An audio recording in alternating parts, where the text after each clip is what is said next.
Welcome to the AFN Sports Arena with Jantzee and Tory. I'm Jantzee, joined in the AFN Okinawa studio by Air Force Staff Sergeant Tory Kuzumano. Hey! How you doing No today? sound effects this week. No, we're going Just minimal. me. We're It's going just minimal me. today. That's right. Bare bones. That is just fine. We're on a time crunch, Mm-hmm. as most people are around the holidays. Thanksgiving! Yes, you excited for tomorrow? I'm so excited. I'm going to eat all of the turkey. Unfortunately, not going to watch all the football, but I the next day know, I'll watch all of the know. football. I'll tell you about what I do. Okay. So I'm actually really excited too. Thanksgiving is my husband's favorite holiday by far, so we take it very seriously. However, it doesn't feel quite right here on Okinawa, as a lot of things don't. Right. Because on actual Thanksgiving, as you said, there's no football on TV. To me and my family, turkey and pigskin just go together. So the first year we were here, it was a little hard to adjust, and it was like hot outside. It was just really weird. Yeah. But we kind of have it figured out now. We just have Thanksgiving leftovers the next day while watching the games. There you go. That's a great way to do it. You do what you have to do, right? I think that Thanksgiving should last multiple days. Me too. anyway. It's Thanksgiving Honestly, weekend. That's right. You eat all the food. Turkey sandwiches the next day, or if Yes. it's just, like you said, straight up reheated leftovers. Yeah. We're Mashed actually, potatoes and gravy. that's your and favorite? Stuffing and all the stuff. My favorite is the candied yams. My mom Yeah, has the I'm best I'm a recipe. fan, but it's definitely coming in at like a fourth or fifth Okay, place. okay. Yeah, so even though this year we're going over to somebody's house for actual Thanksgiving, we still have to cook our own meal. What? So we have leftovers for the next day. Oh, I see. Yeah, you gotta. Plus, gotta you take need care. practice. You know. Oh yeah, I gotta keep my You skills talking strong. about practice, man. The game I Practice. love, the holiday I love. Okay. Well, we're actually going to be counting down some of the top NFL Thanksgiving Day games later in the show. Woo, get hype. Yeah, but first we have to talk about a certain Oklahoma quarterback who behaved very badly this weekend. Yes, he did. Yeah, that's right. Baker Mayfield, who is definitely the front runner for the Heisman Trophy, by all accounts, lost his cool as the Sooners pounded the Kansas Jayhawks 41-3. It all started when the Kansas captains refused to shake Mayfield's hand at the coin toss. Not classy at all. Not classy. And Mayfield's reaction was classic. He looked like he was laughing and just clapped his hands and like bobbed his head.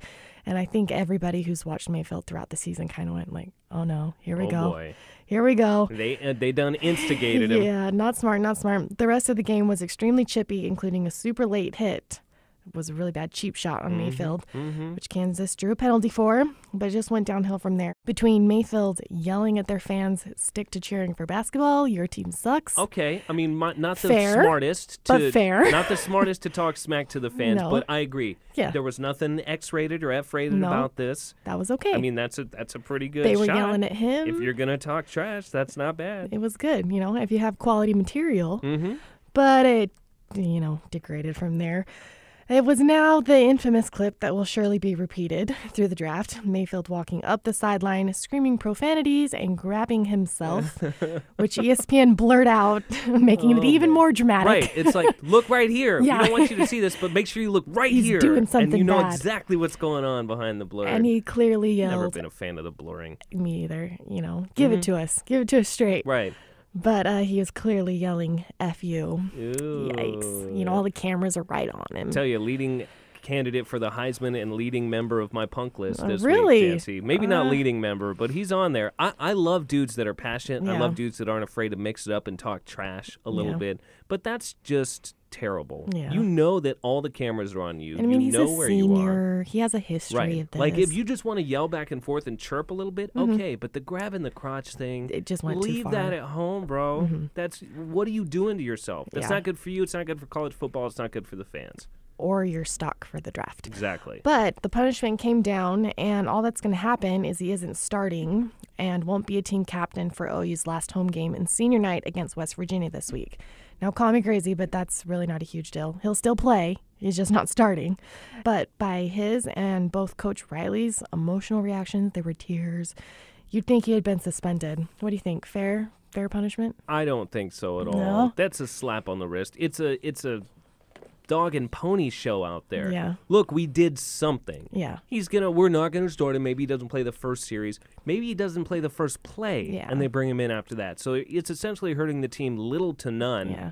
And it's just something to say, hey, look, we took some disciplinary action. We got mad at him. Baker Mayfield. It sounds like a company you would buy shepherd's pie from, like frozen shepherd's pie. You know what I mean? In the frozen food Doesn't section. It does. That's Baker a good one. Mayfield. Get But outta the big here. question is how this will affect his Heisman chances and beyond that, his draft stock. He's about to be the first walk-on in history to win the Heisman, and there's really no way around that. The closest competition is Bryce Love, the Stanford running back. Exactly. Yeah. But I think it would be a huge injustice to college football if he were to win. If Cam Newton, Johnny Manziel, and Jameis Winston can all win the award despite their issues and serious allegations, Yeah. Mayfield can still win despite being too emotional and having outbursts. I'm in agreement. Yeah, Okay. you steal crab legs and win, then you can make one obscene gesture and win. Although he's got had a a history. few. The Ohio State thing was also pretty With disrespectful. the flag and everything, yeah. But it's hard to take emotion out of the game. It's just part of it. Mm-hmm. And he, like I said, he is a walk-on. He has fought to where he is, and he's a senior, and he's put in his time, and he's by far the best player in college football right now. He averages 346.9 yards a game. He's thrown for almost 4,000 yards this season, and his completion percentage is higher than 70. He's got the award. That's not bad. Yeah. Those are okay stats. Those are pretty good. But I digress. Oklahoma will more than likely be playing in the college football playoff, and this won't have any effect on the big picture. But We'll see. Something to keep an eye on. Most for sure. definitely. Looking at those list of other three quarterbacks, Cam Newton, Jameis Winston, they're finding success in the NFL. Yeah. Old Johnny Football, Went let's to just Abyss. say he has not found the success in the NFL Where is that he? the other two Even, like, have. what is he even doing? I don't know. probably He was trying to rehab. play Canadian football Yeah, or poor like, I guy. don't know, Arena League or some crap like that. Anywho, I hope the best for Baker Mayfield. I don't wish, failure upon him, but he's going to have to grow up a little bit. I personally like him. I like his style of play, but Yeah. we'll see. And as long as we're on college football, wow, do we have a stacked weekend of rivalry games lined up? Yeah, Week 13 features the Iron Bowl. Iron Bowl. It's a good one this year between Alabama and Auburn. War Eagle. Let's Yes. go. War Eagle. Roll Tide. No. Boo. My family. I know, I my know. grandpa loves. He calls him Lou Saban instead of Nick Saban. He's always called him that. We don't know why. Lou Saban's the old dude, I know. right? With the I lisp. know. I I love know. that dude too, though. know. I like Nick Saban. I just Yeah. hate Alabama because Yeah. they're so good all the time. I know. Which this game this year has huge implications. As you can remember, Auburn knocked off former #1 team Georgia a couple weeks ago. Not just knocked off, but humiliated. He Yes. Baker Mayfield them, Yes. or they Baker Mayfield them. Whichever the, Yeah. you Words are analogy hard, goes. Jantzee. Yeah, we try.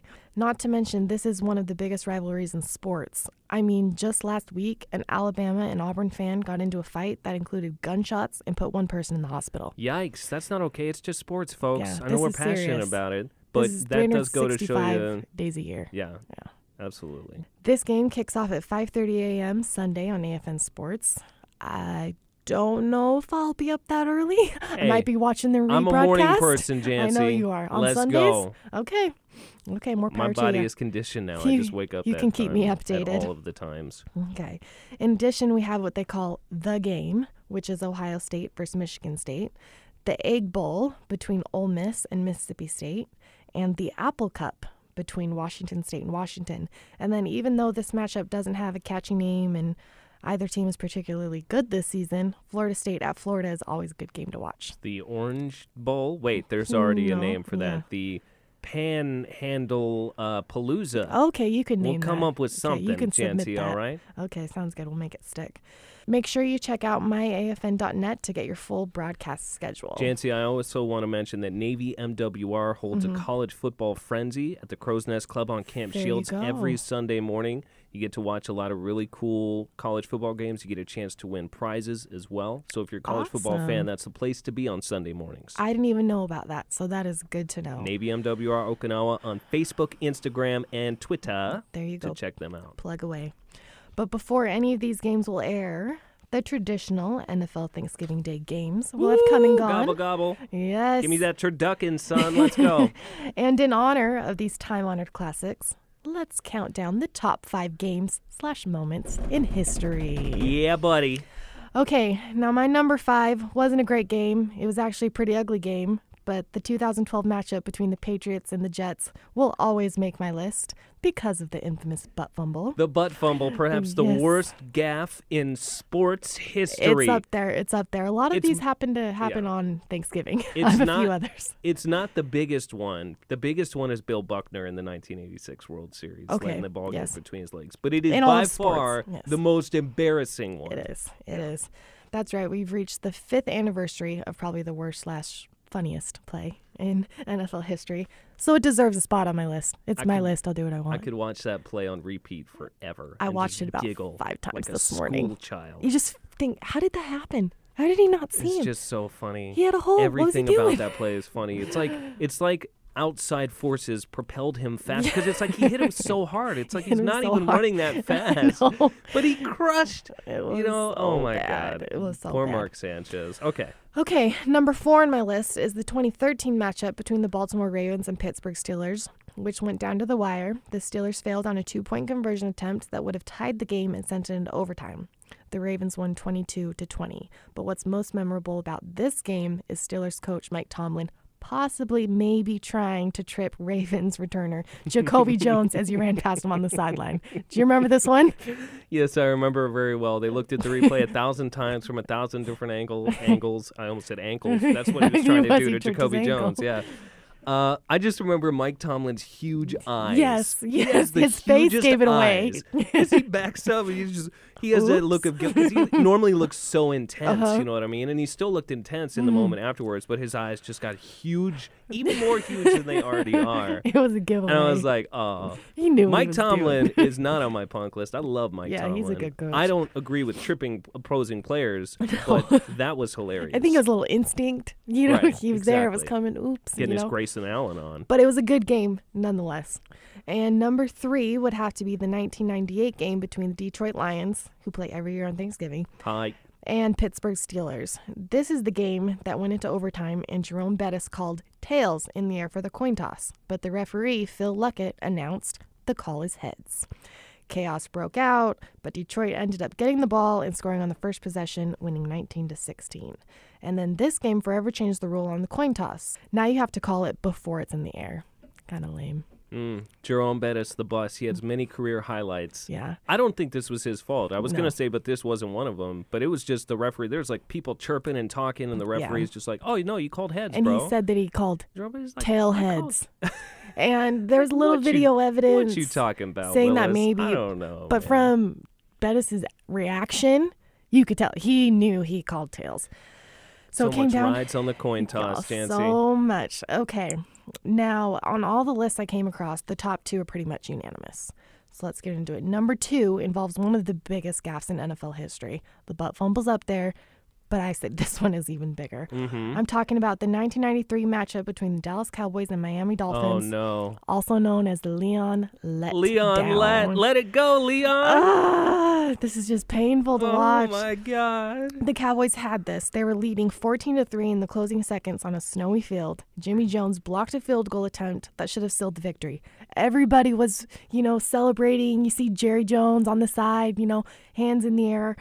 But Dallas's Leon Lett ran in and touched the ball before the whistle was blown, giving Miami a second, much closer field goal attempt from the 19-yard line, which of course was made. Miami won 16-14. Yikes. That ruined a lot of Cowboys fans' Thanksgiving. Yeah, I think there was a lot of turkeys that came out that Thanksgiving. Made a lot of Cowboys fans sick. Yeah, it was. That's a painful one. Just let it go. What were you thinking? And of course, poor Leon Lett, he wasn't finished, was he? No. He made other gaffes as well in his career. Poor but Leon. We love him. We remember him forever. Yes, but most notably for that. Let it go, Leon. And finally, the undisputed number 1 Thanksgiving game is the 1974 matchup between the Dallas Cowboys and Washington Redskins. Clint Longley, an untested rookie who ended up only starting 2 games in his career, threw a total of 68 passes, and was out of the NFL by age 25. Was forced into the game once Roger Staubach was taken out by a concussion, likely the result of a bounty placed on him. That's why we have rules. Yes. Like I said, this is back in 1974. And Longley shocked the Redskins with an amazing comeback that culminated in a 50-yard touchdown pass to Drew Pearson with less than 30 seconds left. Dallas won 24-23. Exciting. Yes, Redskin fans still say that this is the worst loss in franchise history. Those hurt. They're still bitter. Big moment. You're there with your family. Everything's going well. You think your team's going to win. And just the emotional high to low. Yes. That's one of the biggest high to lows that you're ever going to have. By a rookie. Right. A not very good rookie. Apparently, no. That's probably the best. He's a legend, though. Yeah. You know what I mean? He became best game he ever played in his life. Kind of a one-hit wonder. So, do any of the games lined up for this year stand a chance at cracking the future list? Probably not. But still worth watching just in case something butt fumble-esque happens. That's what I'm talking about. Butt Fumble 2, Electric Boogaloo. Let's go. You never know. First up, we have the Minnesota Vikings at Detroit Lions. Hey, it's a big game. Yeah, it is. Next is the LA Chargers at Dallas Cowboys. Chargers playing better recently. Yes, on the upswing. And finally, we have the New York Giants at Washington Redskins. I think Redskins got this one, but the Giants have been known to surprise folks before. Yes, they have. The games will start airing early Friday morning and will continue on throughout the day. But that's going to have to do it for us this week. I've got to go brave the commissary to fight for the last few items I need for our feast tomorrow. Thanks for joining us today in the AFN Sports Arena. I'm Jantzee, and he's Air Force Staff Sergeant Tory Cusimano. Dang it, dude. They're coming at the end. Oh, my goodness. Well, have a happy Thanksgiving. Stay safe out there. And don't forget, you have to look good to play good.